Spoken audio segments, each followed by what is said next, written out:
Hello students, मैं विशाल गुप्ता आपका teacher. इस वीडियो में मैं आपको क्लास 12 सब्जेक्ट मैक्रो इकोनॉमिक्स, ठीक है जी, उसका जो चैप्टर नंबर 1 है इंट्रोडक्शन वाला, उसका वीडियो नंबर 2 करवाने जा रहा हूँ। राइट स्टूडेंट्स, इस वीडियो में हम डिस्कस करेंगे scope and significance of macro economics. पिछली वीडियो में, वीडियो नंबर 1 में मैं इसका आपको मीनिंग मैक्रो इकोनॉमिक्स का और difference between micro and macro करा चुका हूँ। मेरी पिछली वीडियो देख लीजिए और चैनल को सब्सक्राइब कर लीजिए। तो चलिए स्टार्ट करते हैं। इस वीडियो का टॉपिक सबसे पहले स्कोप। स्कोप क्या होता है? Scope refers to the field of study और area of study of macro economics. It includes the following leading issues. तो सबसे पहले जो स्कोप का पॉइंट है वो यह है estimation of national income and related aggregates. तो इसमें क्या लिखा है कि macro economics starts with the concept of national income. Macro economics की जो शुरुआत है वो शुरू ही कहाँ से होती है? नेशनल इनकम से। It deals with the definition, estimation of national income and its related aggregates like gross domestic product and national domestic product। मतलब मैक्रो इकोनॉमिक्स की जो शुरुआत ही एस्टिमेशन ऑफ नेशनल इनकम से होती है, तो इसलिए हमें इसको अंडरस्टैंड करना बहुत जरूरी है। दूसरा, theory of employment. Macro economic studies the theory related to employment और unemployment in the economy. Keynesian मतलब केन्स की जो थ्योरी है of employment is a of notable significance in this context. जो केन्स की थ्योरी है वो एम्प्लॉयमेंट के लिए बहुत इंपॉर्टेंट चीज़ है। एम्प्लॉयमेंट को अंडरस्टैंड करने के लिए, या यूँ कह लीजिए कि अनएम्प्लॉयमेंट को दूर करने के लिए किस तरीके से वो हेल्पफुल है। So it explains the causes of unemployment. और ये थ्योरी हमें समझाती है, या मैक्रो इकोनॉमिक्स हमें ये समझाता है कि अनएम्प्लॉयमेंट के क्या कारण है और suggest the possible remedies to combat it. तो इसका मतलब कि उसको दूर करने के तरीके कौन कौन से हैं वो भी हमें इससे पता चलते हैं। उसके बाद थर्ड है theory of money. So theory of money is the creation of money by the commercial bank is an important component of the macro economics. So creation of money, money को क्रिएट करना जो commercial bank करते हैं, वो एक important component है macro economics का।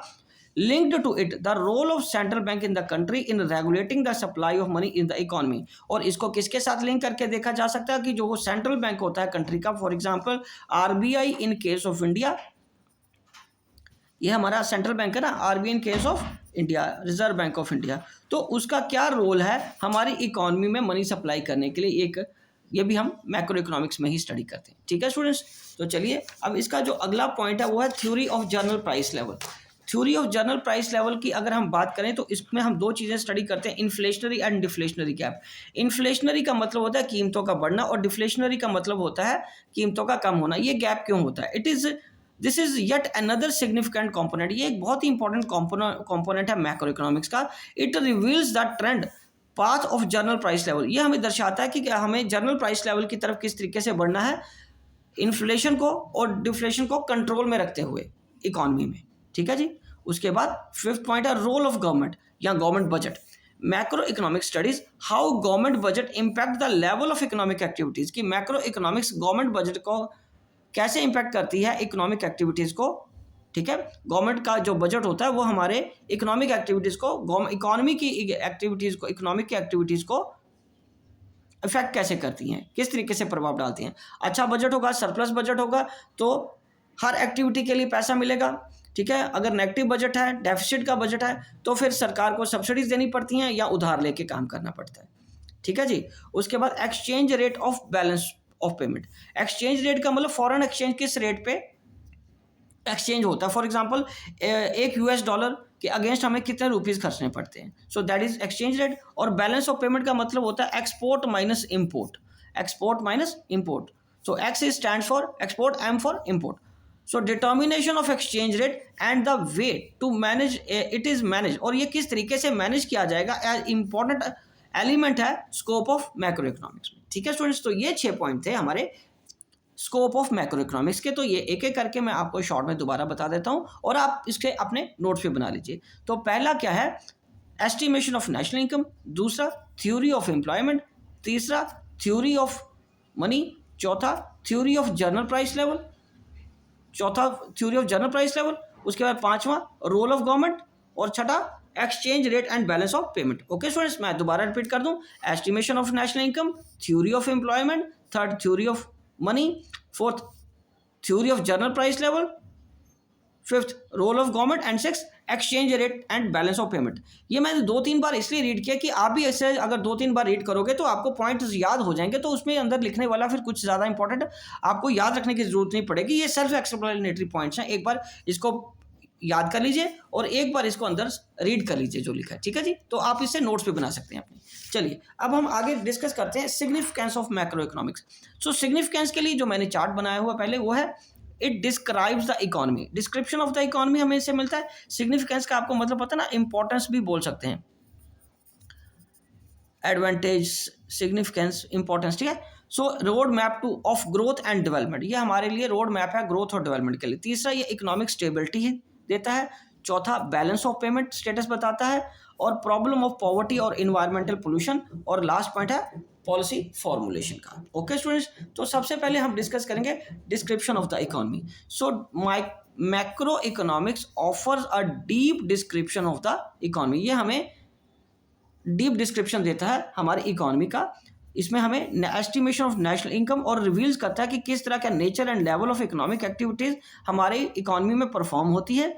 दूसरा ये स्टडी करता है अनएम्प्लॉयमेंट की, जिसपे रिवील होता है कि कितना मैग्नीट्यूड है, कितनी डेप्थ में है ये प्रॉब्लम इन अनएम्प्लॉयमेंट की, और उसको कैसे दूर किया जा सकता है। और तीसरा गवर्नमेंट बजट रिवील्स, गवर्नमेंट का बजट हमें ये बताता है तरीका कि गवर्नमेंट कैसे इकोनॉमी को रन कर रही है, ठीक है जी। तो ये किस में आ जाएगा, डिस्क्रिप्शन ऑफ इकोनॉमी में, इसका सिग्निफिकेंट का पॉइंट है। उसके बाद दूसरा road map of growth and development.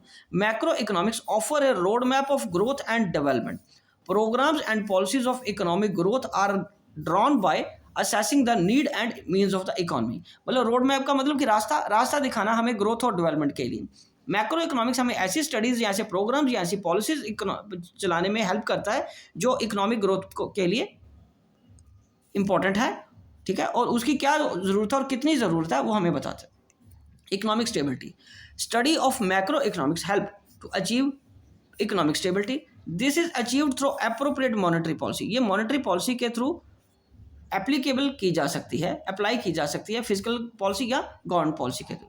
Stability economy में तभी आएगी। उसके बाद नेक्स्ट पॉइंट है fourth, balance of payment. Balance of payment जैसे मैंने आपको बताया एक्सपोर्ट माइनस इंपोर्ट को बोलते हैं। So balance of payment reveals performance of the economy in the relation to the rest of the world. यदि हमारा एक्सपोर्ट ज़्यादा है तो हमारी सिचुएशन अच्छी है, हमारे पास प्रोडक्शन एक्टिविटी ज़्यादा है, हमारे गुड्स की डिमांड इकोनॉमी के अंदर और इकोनॉमी के बाहर रेस्ट ऑफ द वर्ल्ड में ज़्यादा है।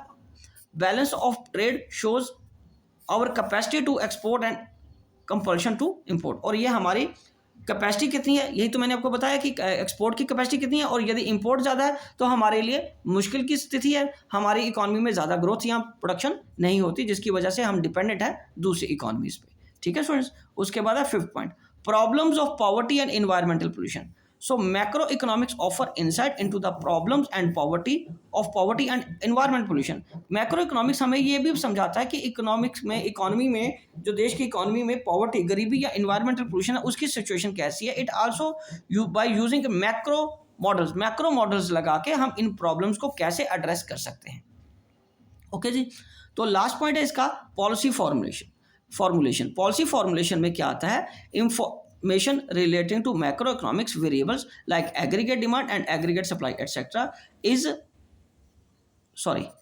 भी लिख दिया, आर भी लिख दिया, etc. are extremely useful in the formulation of policy, क्योंकि इनकी समझ होनी चाहिए पॉलिसी बनाने के लिए for the growth and development of the country. मतलब जब तक हमें यही नहीं पता होगा कि हमारी एग्रीगेट टोटल डिमांड कितनी है और टोटल सप्लाई कितनी है, तो हम अब क्या पॉलिसीज बनाएंगे इकोनॉमी में पॉलिसीज कौन बनाता है इकोनॉमी में, इकोनॉमिक्स में जो बनाते हैं वो हमारे फाइनेंस मिनिस्टर बनाते हैं, आरबीआई बनाता है, फाइनेंस मिनिस्ट्री बनाती है, ठीक है। इकोनॉमिस्ट पॉलिसीज बनाने में सरकार की मदद करते हैं, और जब तक हमें एक्चुअल डिमांड या एक्चुअल टोटल डिमांड या टोटल सप्लाई नहीं पता होगी तो पॉलिसीज ठीक तरीके से नहीं बन पाएंगी। तो ठीक है स्टूडेंट्स, ये रहे हमारे स्कोप एंड सिग्निफिकेंस। तो मैं एक बार स्कोप के पॉइंट आपको दोबारा बता दूं। Number 1 estimation of national income, number 2 theory of employment, number 3 theory of money, number 4 theory of general price level, number 5 role of government, और 6 exchange rate and balance of payment. ये था scope. अब उसके बाद मैं आपको एक बार दोबारा रिकॉल कर देता हूँ इंपॉर्टेंस के पॉइंट। आप इसको अच्छी तरह अपने नोट्स बना लीजिए और याद कर लीजिए। डिस्क्रिप्शन सिग्निफिकेंस में क्या आ जाएगा, डिस्क्रिप्शन ऑफ द इकोनॉमी, दूसरा road map of growth and development, तीसरा इकोनॉमिक स्टेबिलिटी, चौथा बैलेंस ऑफ पेमेंट, पांचवा problems of poverty and environmental pollution, और छठा पॉलिसी फॉर्मुलेशन। ठीक है स्टूडेंट्स, तो इसी के साथ ये टॉपिक और ये चैप्टर कंप्लीट होता है। आई होप कि आपको अच्छी तरह समझ आ गया होगा। आप बाकी चैप्टर्स के लिए मेरी वीडियोस देखते रहिए और चैनल को सब्सक्राइब करना ना भूलें। ओके जी, डन।